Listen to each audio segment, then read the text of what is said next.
em seus lares o programa Quarta Dimensão, por gentileza da TV Vila Velha, a TV que a nossa gente vê. Encontrei um dia destes com o Serafim dos Anjos e ele me disse: em palestra recente, Getúlio, você elogiou elementos de moral duvidosa. Atribuiu a Jesus declarada simpatia por eles e até valorizou o sangue vermelho que lhe escorria das veias. E só faltou considerá-los dignos de imitação. Única figura humana merecedora de imitação, Serafim, foi Jesus de Nazaré. E aqui eu recordo o detalhe não observado por você. Todas as figuras consideradas de moral duvidosa, na sua opinião, mereceram destaques pelos evangelhos. Eu apenas relembrei as reações de Jesus diante deles, nada mais. Não esqueça que o mestre só enxergava virtudes, Getúlio, e se declarou incapaz de condenar alguém. Por isso nos cabem parâmetros para identificar e castigar malfeitores. Aqui, meu caro Serafim, cabem palavras do nosso Rabi: com a mesma medida com que medirdes, sereis medidos. Será que somos suficientemente irrepreensíveis para reprovar o publicano Zaqueu, que mereceu hospedar Jesus em sua casa? Acaso você possuirá autoridade para vetar a presença de Maria de Madalena entre as seguidoras de Jesus? Bons amigos nos proporcionam condições técnicas para a divulgação do programa e nós agradecemos. Com eles colaborando nas operações, temos certeza de que tudo correrá bem. O tema de hoje será algemas? Nunca mais.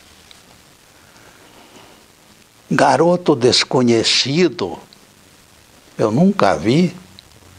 De repente ele se aproximou e eu percebi pela indecisão da chegada dele que o assunto era no mínimo embaraçoso. Ele vacilava entre conversar comigo ou desistir de persistente dúvida que acalentava em sua mente. Mostrando que a demanda superava escrúpulos, finalmente o rapaz se animou, caminhou na minha direção e disse: Getúlio, você vive dizendo não ter algemas em matéria religiosa. Por considerar perigosa tal opção, resolvi procurá-lo. Você não estará arriscando desviar espíritos do caminho da salvação? Não esqueça, Getúlio, que o Cristo voltará para arrebatar a congregação toda para o céu. Preste atenção, que se fala de coletivo e não de indivíduos. É a congregação que vai para o céu. Somente os filiados na igreja verdadeira serão beneficiados pelo arrebatamento. Os sem algemas, como você se intitula, Getúlio, irão torrar das fornalhas do inferno. Este argumento, caríssimo meu amigo, é antigo demais, isso aí é coisa velha. Invariavelmente, pertençam a este ou aquele grupo, todos os sectários proclamam: fora da igreja não há salvação. Se assim fosse, realmente eu teria que assumir papel de lobo mau. Eu teria que me condenar. O Evangelho, no entanto, me fornece tamanha segurança que eu não me preocupo sequer minuto com esta anunciada exigência de congregações. Será difícil alguém defender tal doutrina com tantas igrejas se multiplicando como as areias dos mares. São tantas e tão antagônicas que o selo de garantia se perdeu.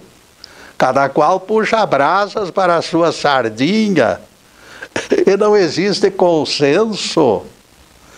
As demais não passam de intrusas na opinião de cada um dos grupos. Nas cercanias de Cesareia de Filipe, certa ocasião, Jesus perguntou aos discípulos: quem o povo diz ter sido o Filho do Homem? Mateus 16, versículo 13. A frase do Nazareno aborda a reencarnação.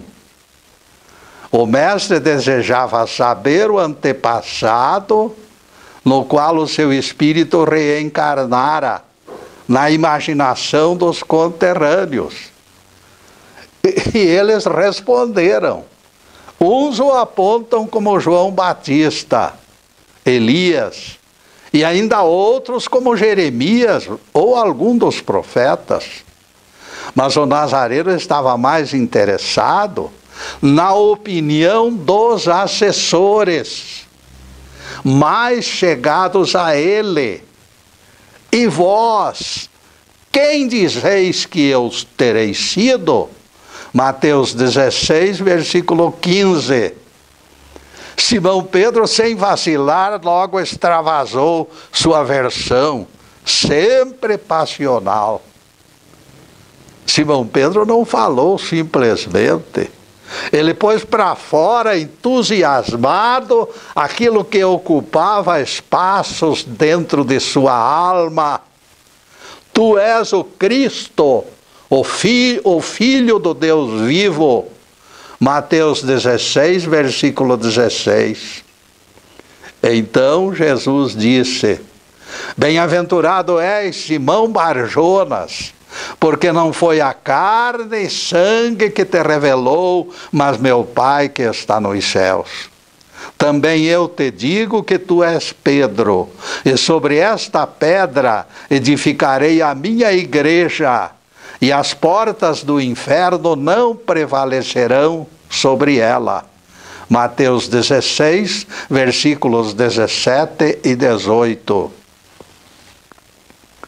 Até aqui, se o Evangelho não continuasse, caríssimos, seríamos obrigados a admitir algo excepcional na autoridade do apóstolo Pedro. Pedro realmente teria com que se envaidecer e se engrandecer. Simão Pedro teria sido separado para a missão sobrenatural. Todavia, meus amigos, se continuarmos analisando a narrativa, verificaremos mudança radical nos propósitos do texto. De repente, Jesus mostrou que era necessário seguir para Jerusalém e sofrer muitas coisas dos anciãos, dos sacerdotes e escribas e ser morto por eles. Essas palavras proféticas do Nazareno alcançaram o apóstolo com insuportável tragédia. Era uma insuportável tragédia. Simão Pedro ficou transido de medo. Ele não concordava com a aceitação passiva daquela injustiça contra ele. Em sua opinião, desfecho daquele tipo teria que ser enfrentado com todas as armas disponíveis. Ele não se encontrava disposto a suportar tal desfecho sem luta, sem revolta. Chamando Jesus à parte, Simão passou a dissuadi-lo, dizendo: tem compaixão de ti, Senhor. Isto de modo algum poderá acontecer. Mas Jesus, voltando-se, disse a Pedro: arreda-te de mim, Satanás. Tu te transformaste em pedra de tropeço, porque as tuas preocupações são exclusivamente humanas. Deixaste de cogitar das coisas divinas. Mateus 16, versículo 23, palavras de Jesus. Logo depois que o apóstolo Pedro foi erguido às nuvens, pelo elogio do mestre, de repente ele desceu às profundezas, identificado como maligno. As portas do inferno prevaleceram sobre a frágil estrutura humana da eclésia, representada por Pedro. E a lição extraída do imbróglio se torna simples. A pedra, meus amigos, não poderia ter sustentação humana.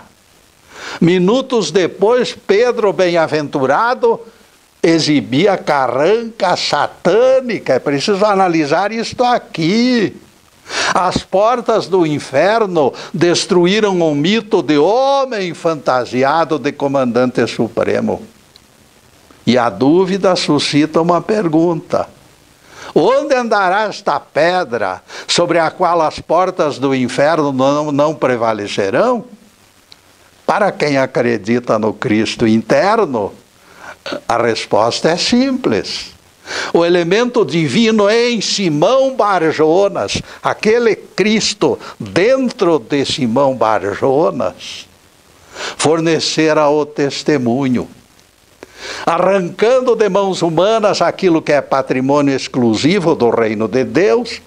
Tudo se esclarece. Não podemos colocar na mesma medida o que faz parte da eternidade e os elementos perecíveis gerados pela nossa natureza carnal. A César o que é de César, e a Deus o que é de Deus. O próprio Simão Pedro foi claro quando disse em epístola que a pedra era o Cristo. Pedra confiável só poderia ser o Cristo e mais ninguém. Se tendes experiência de que o Senhor é bondoso, achegai-vos a Ele como pedra viva, rejeitada pelos homens. 1 Pedro 2, versículos 3 e 4. E neste ponto, caríssimos, nós vamos fazer a primeira interrupção do programa para os comerciais do canal. Mas é um instantinho só. Daqui a pouco estaremos de volta. Obrigado.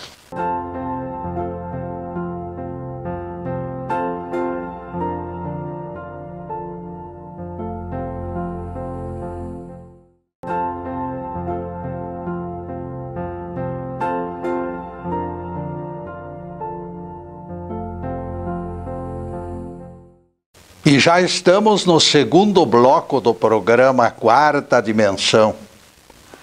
Por gentileza de bons amigos, nosso site está na telinha. E nós convidamos vocês para visitá-lo. E não esqueçam que o meu querido neto Ricardo criou mais serventia para o site. Getúlio no YouTube 1 e Getúlio no YouTube 2 disponibilizaram palestras para fácil acesso. Elas foram linkadas ao site. Getúlio no YouTube permite acesso por simples clique. É só escolher pelo título das palestras e clicar.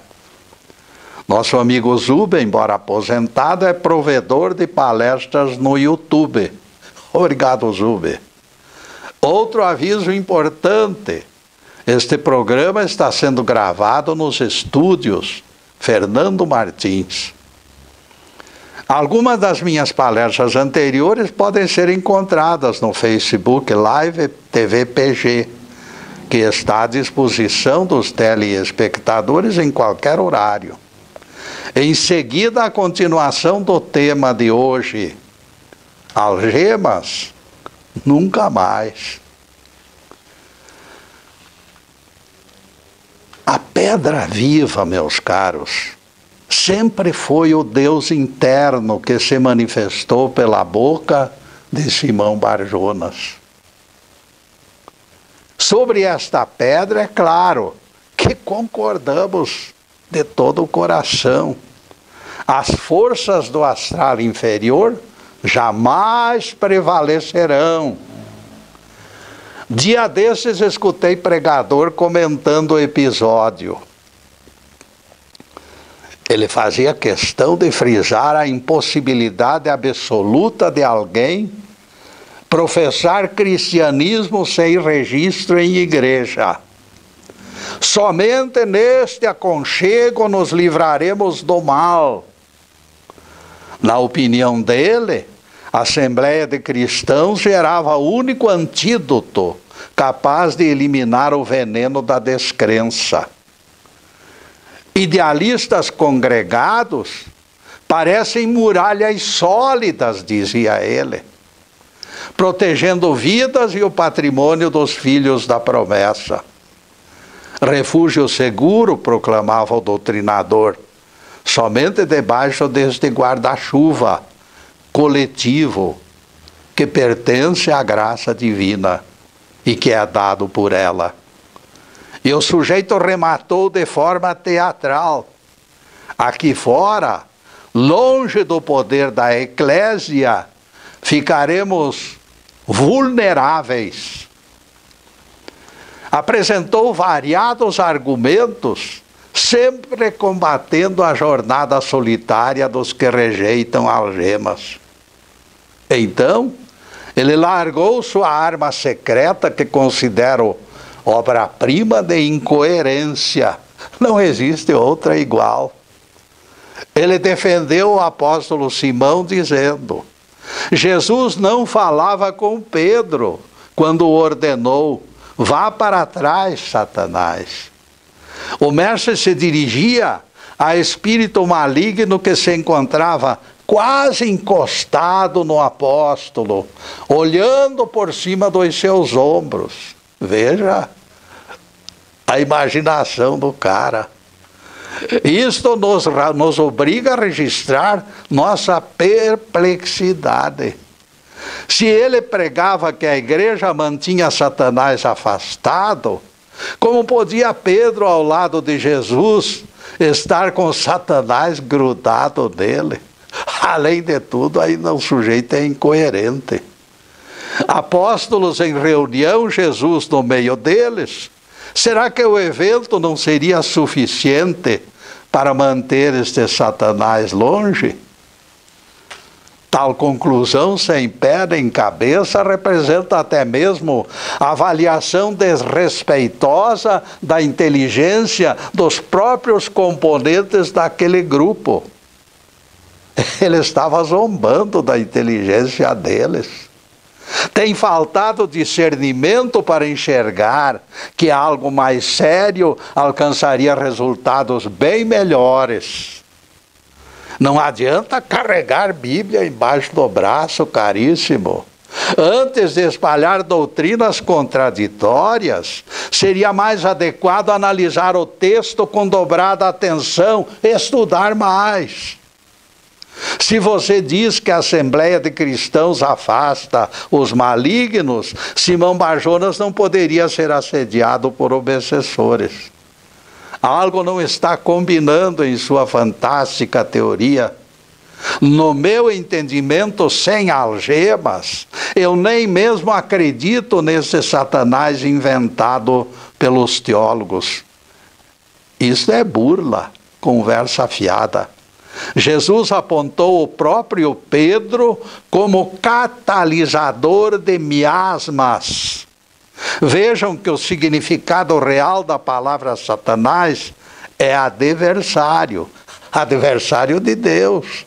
Todas as vezes que elaboramos na contramão do divino, estaremos personificando a maldade. Sobre Judas Iscariotes, o Evangelho se expressa também com clareza. Vejamos o que diz o Evangelho. Replicou-lhes Jesus: eu vos escolhi em número de 12, contudo, um de vós é o diabo.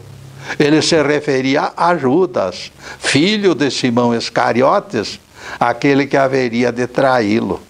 João 6, versículos 70 e 71.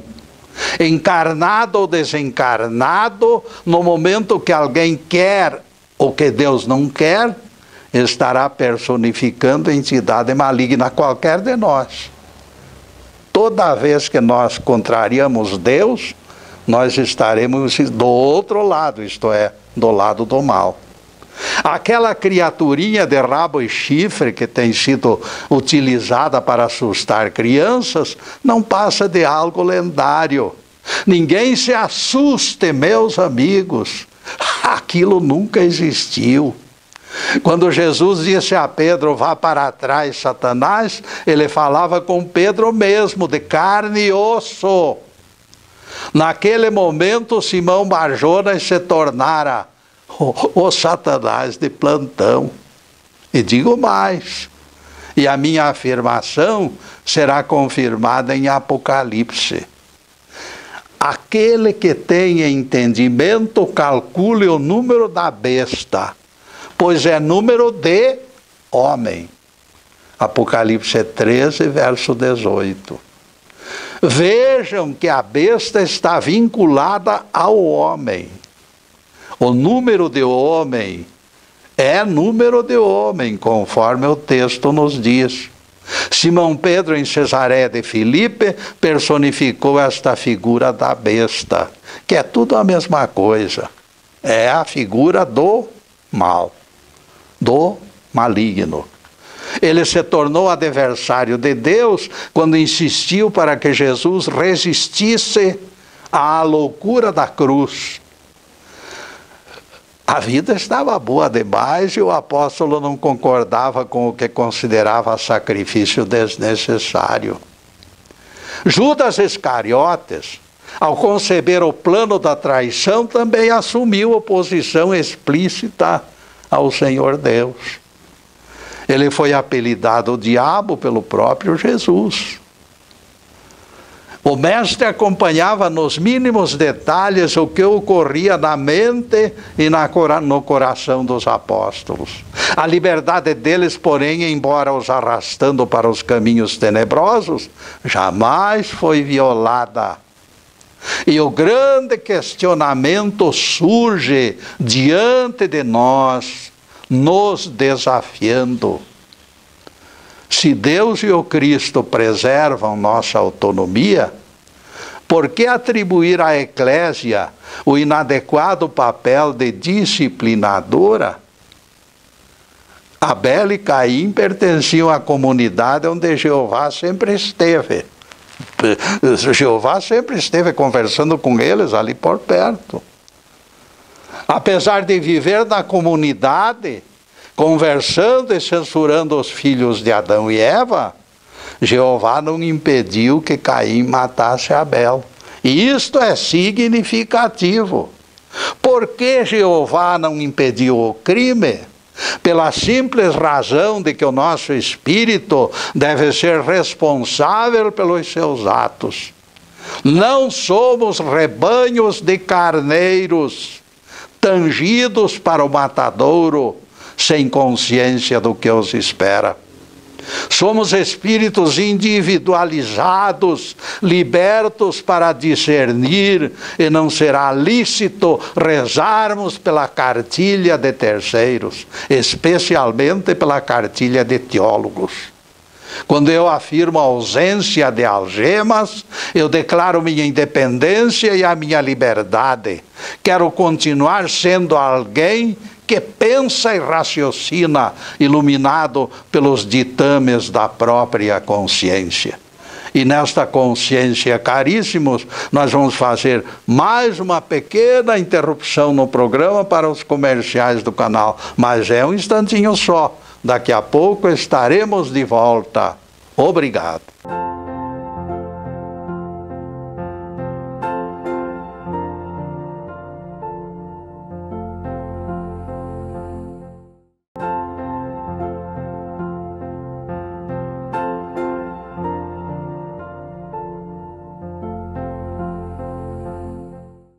E adentramos o terceiro bloco do programa Quarta Dimensão. O apóstolo João, extremamente irritado, comunicou a Jesus: alguém que não segue conosco estava expulsando demônios em teu nome, e nós proibimos que continuasse. Marcos 9, versículo 37. A resposta de Jesus segue na linha dos 100 algemas, distanciada das picuinhas de sectários fanáticos. Não deveis proibi-lo, foi a reação imediata do mestre. Quem não é por nós, quem não é contra nós, é por nós. Marcos 9, versículo 39. Se alguém usa poder do alto para libertar pessoas oprimidas por obsessores, será justo interromper o benefício, alegando crença diferente? Meu Deus do céu, isto aí é o fim do mundo. Nesta passagem, Jesus, sempre zeloso das determinações do Deus Pai, mostra que a religião divina é mais individual que coletiva. Onde alguém se encontre, haja. Esperar acólito retarda o socorro. O despertar da consciência cósmica será sempre fenômeno pessoal, distante das multidões. Melquisedeque, sem pertencer a famílias sacerdotais e sem genealogia, foi classificado da linhagem de Jesus. Quando o crucificado no Gólgota disse ao bom ladrão: ainda hoje estarás comigo no paraíso, a cena ocorreu sem testemunhas. Não precisava. Não perca tempo conjecturando quanto ao certo e o errado. Deixe a consciência determinar o caminho das pedras, porque a consciência será sempre boa conselheira. E depois desse pinguinho de doutrina, continuaremos focalizando o tema de hoje: algemas, nunca mais. Mostrando respeito pelas escolhas dos seguidores, Jesus ratificou sua preferência pela discrição, até na prece nossa de cada dia, meus amigos. Nosso rabi foi bastante claro para que ninguém se iludisse. Não vos torneis imitadores de hipócritas, que gostam de orar em pé nas sinagogas e nas praças, para serem vistos pelos homens. Vós, porém, entrai no quarto, no vosso quarto, e fechada a porta, orai em secreto, e o Senhor que enxerga em secreto vos recompensará. Mateus 6, versículos 5 e 6. Este ensinamento do mestre não favorece congregação obrigatória. E vocês terão que admitir uma coisa: a prece é uma das coisas mais importantes ensinadas por Jesus. O contato íntimo com Deus. E este contato íntimo com Deus, preferencialmente, se obedecermos ao Mestre, deve ser feito na intimidade da nossa câmara secreta. Antes, pelo contrário, meus caros, esta determinação de Jesus reforça intercâmbios singelos, sem alardes. Quando aqui chegarem habitantes de outros planetas, o Evangelho de Jesus será entendido também por eles, de tão simples que é. Não precisaremos alterar uma simples vírgula. O Sermão da Montanha, meus caros, é universal. As alegorias criadas sobre o começo e o fim do mundo, no entanto, vão desaparecer juntamente com a Terra como planeta privilegiado, porque a Terra não tem nada de privilegiada. Ficarão apenas notícias de Copérnico e Galileu Galilei, únicos que tiveram juízo e cabeça para pensar. Desapareceram seus detratores no esquecimento e no opróbrio. A ideia central, todavia, continua viva. Milhares de denominações religiosas apontam o grão de areia como palco para salvação e perdição. Inferno, purgatório, paraíso são órgãos supostamente administrados por confrarias humanas e povoados por indicação de sacerdotes. Todo mundo vai para o céu, vai para o inferno, conduzido por sacerdotes. Para legitimar tais fantasias, a Terra teria que ser o único planeta habitado que acomodasse essas desvairadas predições. A despeito da vastidão do universo, toda esta gente viaja na maionese. O resto do universo, na opinião deles, não passa de ornamento. Quando Jesus disse, a casa de meu pai tem muitas moradas, eles entenderam albergue de aranhas e escorpiões. O resto do mundo é albergue de aranhas e escorpiões. A ideia de civilizações adiantadas, trazidas por alienígenas de outras partes do universo, os assusta. Eles temem competição de doutrinas descomplicadas, e é certo que essas doutrinas aparecerão. No caminho do reino de Deus, todos são herdeiros, mas a partilha somente ocorrerá depois do aprendizado. Só a verdade liberta, e só a verdade ficará de pé. Na proporção das lições aprendidas, as escamas escaparão dos olhos e os aprendizes se tornarão professores. Vejam que Jesus revelou aos principais sacerdotes que os publicanos e as meretrizes entrariam antes dos sacerdotes no reino de Deus. Apesar de congregados em santuários, a salvação deles ocorreria com atraso, depois que se salvassem os publicanos e as meretrizes. Tais palavras obrigam a repensar a esta doutrina do arrebatamento, citada agorinha mesmo pelo garoto Cleófas, aquele menino lá do começo da palestra.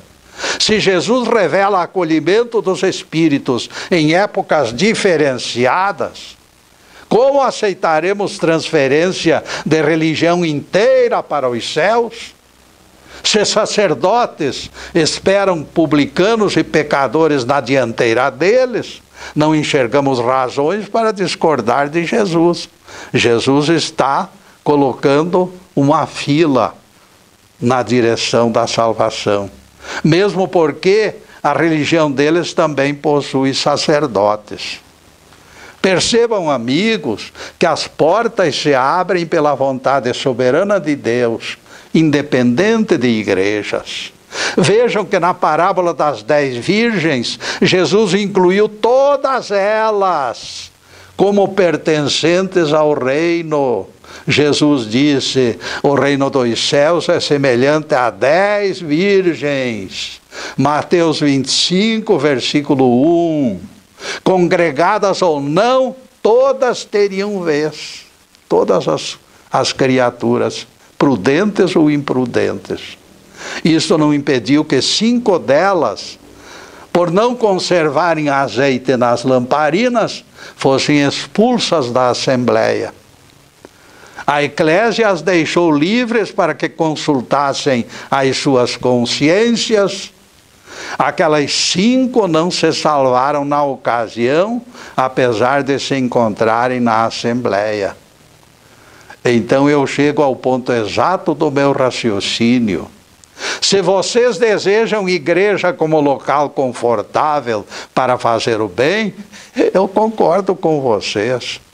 Se a convivência na Assembleia reunir comunidade que una pessoas, eu acho isso excelente, não sou contra. Aplaudo a iniciativa.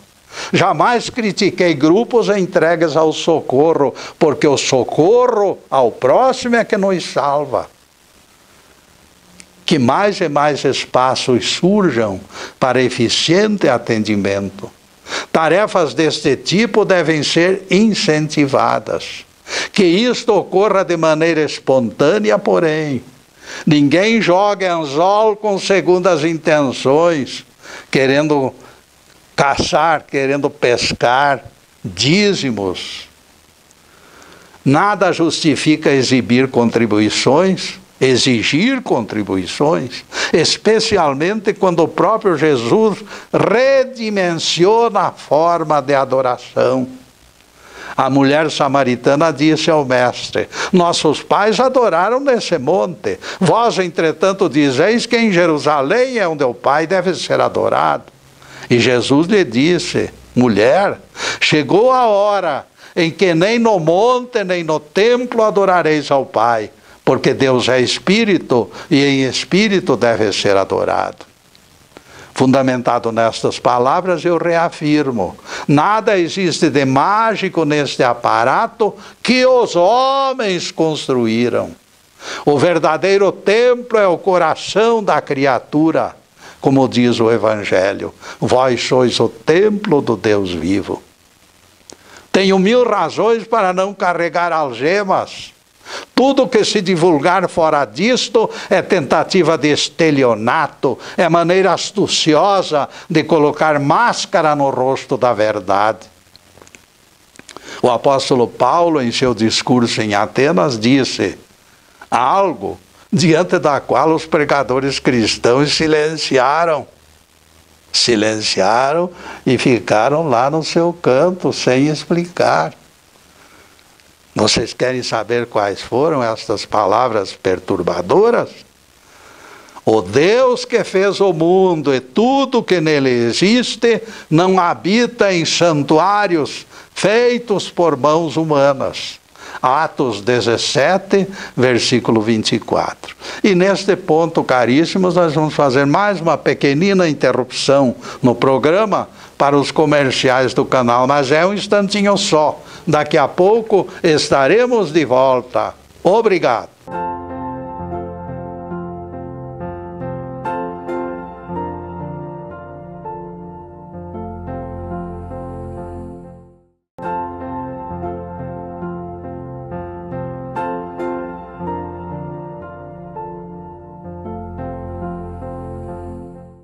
E chegamos ao último bloco do programa Quarta Dimensão.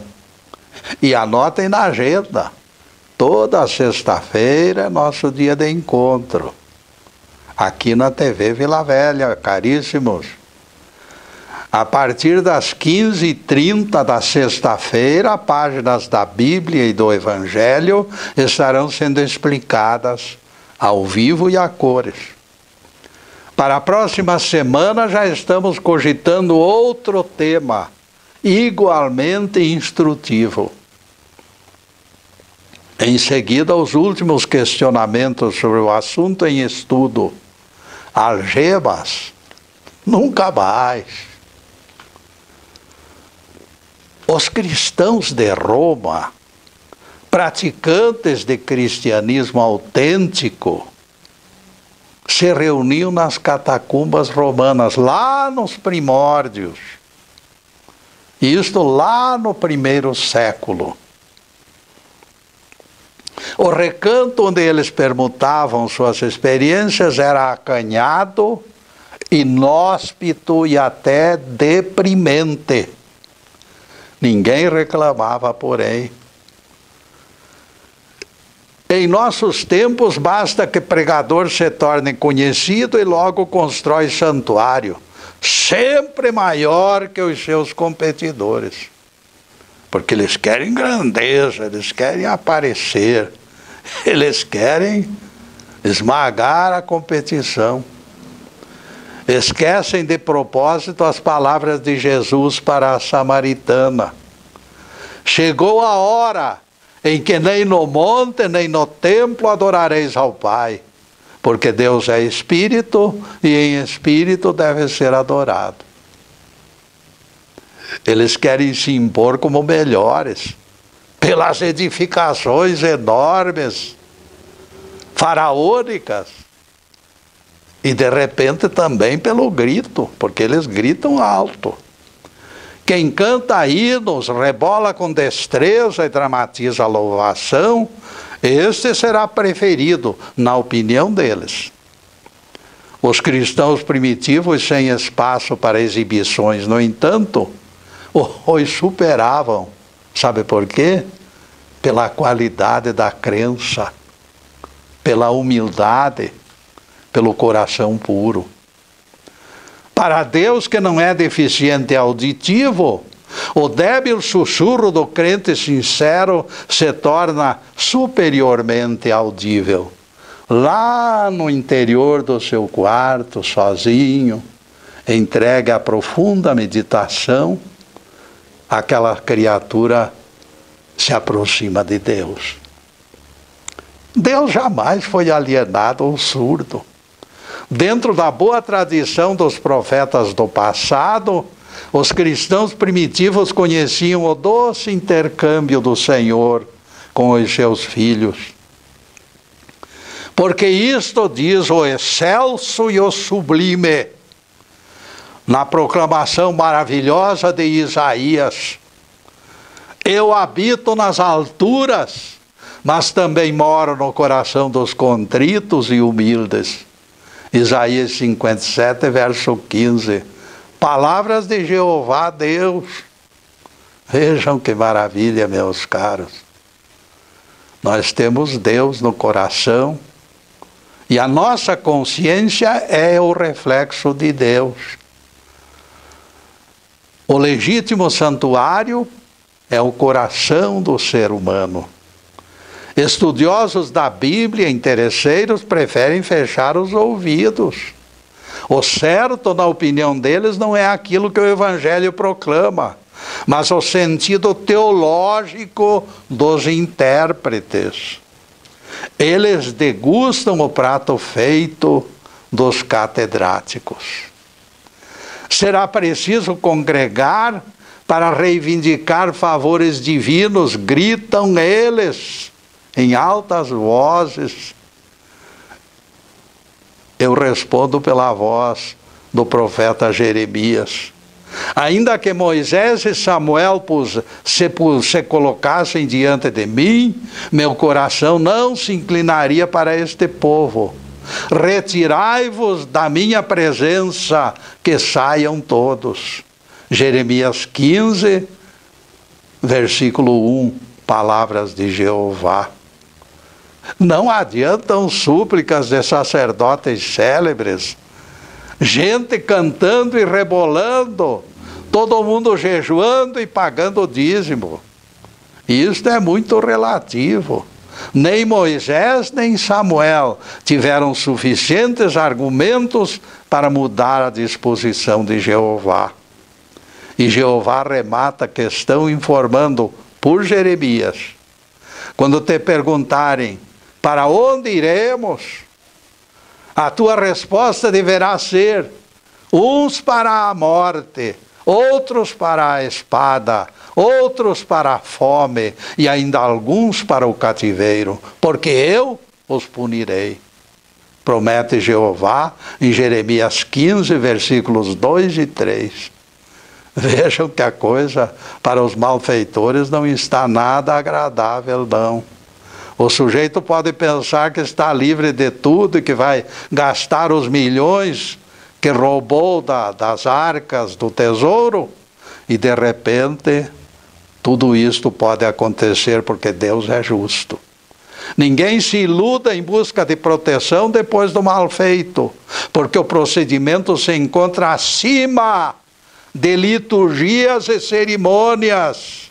Misericórdia quero e não holocaustos, diz o Senhor Deus.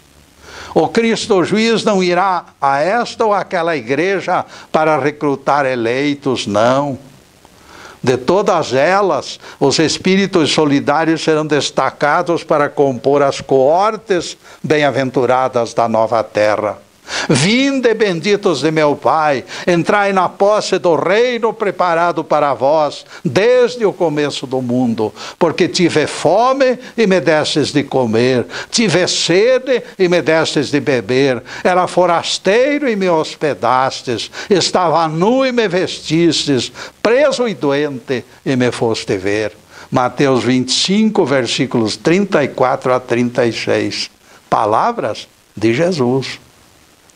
Então perguntarão os justos: quando te vimos com fome e te alimentamos, Senhor? Com sede e te fornecemos água? Forasteiro e te hospedamos? Doente e preso e te fomos ver?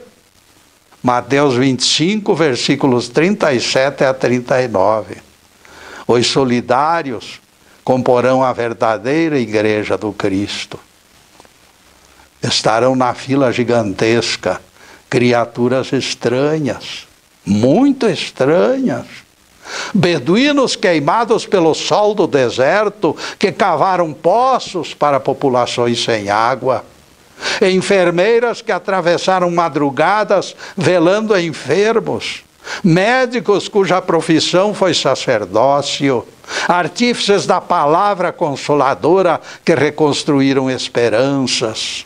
Tais tarefeiros abençoados geraram moedas de mérito no banco da misericórdia divina. Ninguém se iluda, tais débitos e créditos serão lançados contra nós ou a nosso favor no grande dia do ajuste final. O Apocalipse fala com clareza: e se fez juízo de cada um segundo suas obras. Não é segundo outras virtudes, não. Segundo as suas obras. Cada um receberá o tostão que roubou, receberá o castigo. E o tostão que serviu de alimento para aqueles que necessitam, estarão do outro lado. Ninguém se iluda, meus amigos. Tais tarefeiros geraram moedas de mérito no banco da misericórdia divina. Tais débitos e créditos serão lançados a nosso favor ou contra nós no grande dia. O Apocalipse fala com clareza nas obras que cada um realizou. Apocalipse 20, versículo 13. Na procissão de bem-aventurados, alguns sem algemas nunca ouviram falar nem de igrejas, nem do Cristo, e no entanto caminham para morar no planeta promovido.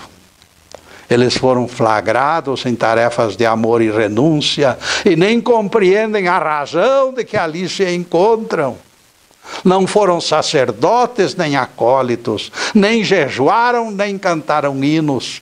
Simplesmente serviram desapegados de propósitos interesseiros. Simplesmente acionaram o calor humano do amor que tomava conta dos seus corações. O fruto dessa sementeira gerou direito ao retorno para a terra da promessa, agora reconstruída por Deus. Louvado seja Deus. Que o Senhor nos abençoe e nos guarde. Que o Senhor faça resplandecer o seu rosto sobre nós e tenha misericórdia de nós. Que o Senhor sobre nós levante o seu rosto e nos dê a paz. Louvado seja o nosso querido Deus Pai, Louvado seja o santo nome de Jesus, o nosso Cristo. Obrigado, meu Deus. Obrigado, Jesus. E para vocês, meus amigos, que estão além desta câmera, lembrem de uma coisa: estarei vibrando e pedindo ao Pai Celestial que desça as suas bênçãos sobre todos aqueles que necessitam, especialmente os enfermos. Que tudo ocorra dentro da mais absoluta harmonia e que o amor possa cobrir tudo com o seu manto de proteção e de paz. Muito obrigado, meus amigos, e boa tarde.